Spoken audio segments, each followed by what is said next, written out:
How to fix Telegram not sending code.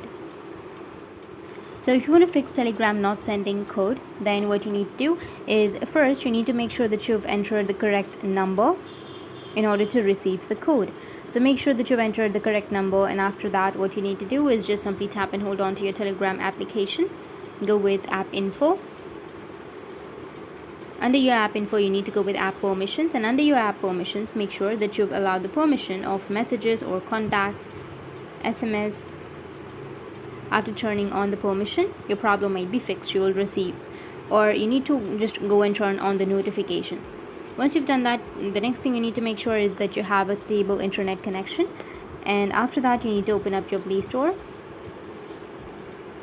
On your Play Store, you need to go with search and search for Telegram. After searching for your Telegram, you need to update your application if you have any updates. After updating, you need to go and restart your device, and after restarting, your problem will be fixed.